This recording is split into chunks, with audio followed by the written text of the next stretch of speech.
Dari Polri mengirimkan rekomendasi 4 perwira tinggi untuk mengikuti seleksi calon pimpinan KPK periode 2024-2029. Karopenmas Divhumas Polri Brigjen Truno Yudo Wisnu Andiko menyebut 4 pati yang diusulkan telah melalui asesmen lebih dulu. Truno Yudo mengatakan perwira tinggi yang diutus merupakan personel Polri yang kompeten dan memiliki rekam jejak baik dalam pemberantasan korupsi.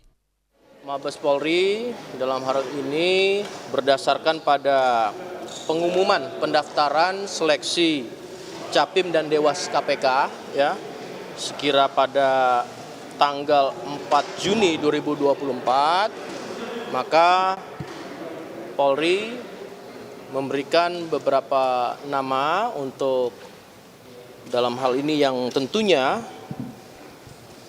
melalui seleksi dan memenuhi syarat.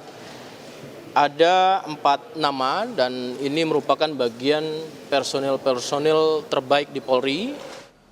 Bukan hanya Polri, Kejaksaan Agung RI juga mengirimkan 5 jaksa senior untuk mengikuti seleksi calon pimpinan KPK periode 2024-2029. Kapus Penkum Kejagung, Harli Siregar menjelaskan, sebelum dikirim untuk mengikuti seleksi Capim KPK, kelima jaksa ini telah menjalani proses asesmen pimpinan kejaksaan. Bahwa dari kejaksaan, setelah pimpinan melakukan evaluasi dan penilaian serta pertimbangan, telah memberikan persetujuan kepada 5 orang, ya, tentu 5 orang putra terbaik, ya, yang akan diikutsertakan di dalam kontestasi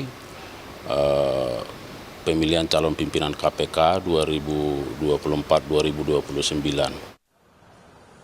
Sebelumnya, pendaftaran calon pimpinan dan Dewan Pengawas KPK resmi ditutup per Senin jam 23:59 dengan total 525 orang pendaftar. Tahapan selanjutnya, panitia seleksi atau pansel KPK akan melakukan verifikasi dokumen pendaftar.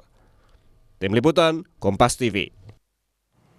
Untuk mengetahui informasi terkini terkait dengan seleksi Capim dan juga Dewas KPK, sudah ada jurnalis Kompas TV Asri Gunawan di Gedung KPK Jakarta. Asri, setelah pendaftaran resmi ditutup, seperti apa nanti pansel KPK akan mengumumkan calon-calon pimpinan KPK dan juga Dewas KPK pada Juli mendatang atau sepekan ke depan? Tahapan selanjutnya yang akan dilakukan oleh panitia seleksi adalah mengonfirmasi, kemudian juga memverifikasi dokumen-dokumen administrasi para peserta calon pimpinan KPK dan juga calon Dewan Pengawas KPK. Nantinya bagi para pendaftar ataupun peserta yang lolos administrasi ini akan diumumkan langsung di laman resmi KPK dan juga di laman resmi Kementerian Sekretariat Negara. Nah, nanti pengumumannya ini akan dilangsungkan atau akan digelar pada tanggal 24 Juli 2024. Nantinya juga masyarakat bisa mengakses langsung, bisa melihat siapa-siapa saja nama-nama pendaftar ataupun peserta calon pimpinan KPK dan calon Dewan Pengawas KPK yang lolos seleksi administrasi. Nah, usai lolos seleksi administrasi, para peserta ini nantinya akan menjalani uji publik. Beberapa tahapan ataupun juga langkah-langkah yang dilakukan dalam uji publik, salah satunya adalah dengan membuat karya tulis ilmiah terkait dengan pemberantasan korupsi.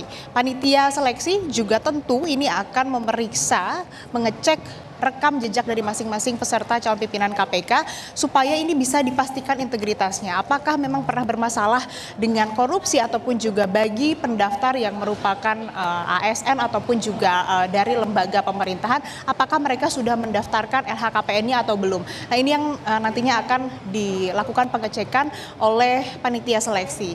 Usai melakukan uji publik dan menjalani tahapan-tahapan lainnya, nanti panitia seleksi ini akan menjaring 10 nama calon pimpinan KPK dan 10 nama calon Dewan Pengawas KPK yang akan direkomendasikan ke Presiden Joko Widodo untuk kemudian dibawa ke DPR untuk menjalani fit and proper test.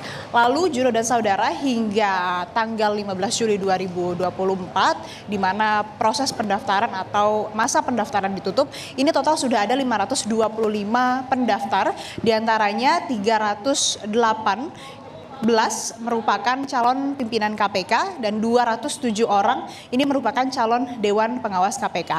Adapun sejumlah nama yang maju dari berbagai institusi ataupun juga dari berbagai lembaga, salah satunya dari internal KPK sendiri, ada sejumlah komisioner petahana yang turut mendaftarkan diri, diantaranya Nurul Gufron dan juga Yohanis Tanak.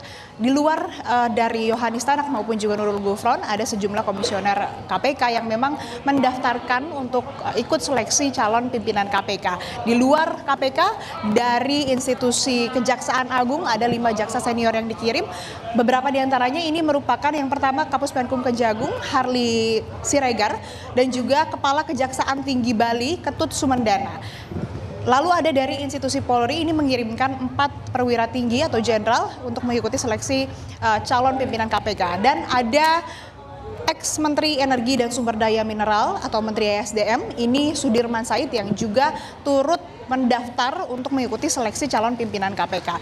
Jadi untuk saat ini, Juno dan Saudara, masih tersisa 1 pekan bagi panitia seleksi untuk melakukan verifikasi administrasi untuk kemudian bisa menjaring calon atau pendaftar calon pimpinan KPK yang nantinya lolos dan mengikuti tahap-tahap selanjutnya untuk kemudian sampai akhir nanti bisa direkomendasikan ke Presiden Jokowi dan juga dibawa ke DPR. Juno. Ya, kemarin juga Pansel KPK menyatakan akan membuka ruang seluas-luasnya bagi masyarakat untuk memberikan masukan. Seperti apa nantinya warga bisa memberi masukan terhadap 525 pendaftar yang sudah masuk di Pansel KPK.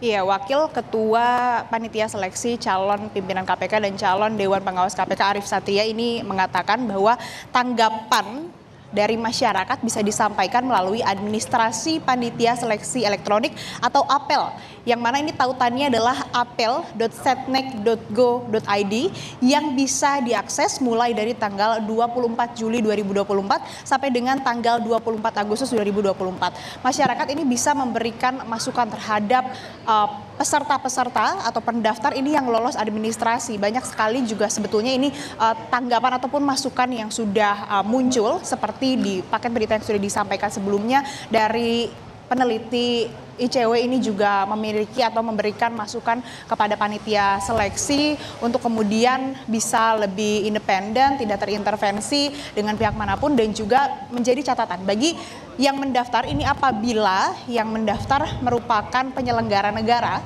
namun tidak patuh dalam menyampaikan LHKPN, ini seharusnya panitia seleksi bisa lebih berani, bisa lebih tegas untuk mencoret nama tersebut untuk kemudian bisa lolos ke tahap selanjutnya. Lalu bagi komisioner ataupun juga dari internal KPK yang ikut mendaftar seleksi calon pimpinan KPK, apabila ini rekam jejaknya tercatat ada pernah melakukan pelanggaran etik, ini bisa dilakukan penyoretan nama, tidak dinormalisasi begitu untuk kemudian bisa meloloskan nama-nama yang bermasalah dalam korupsi begitu.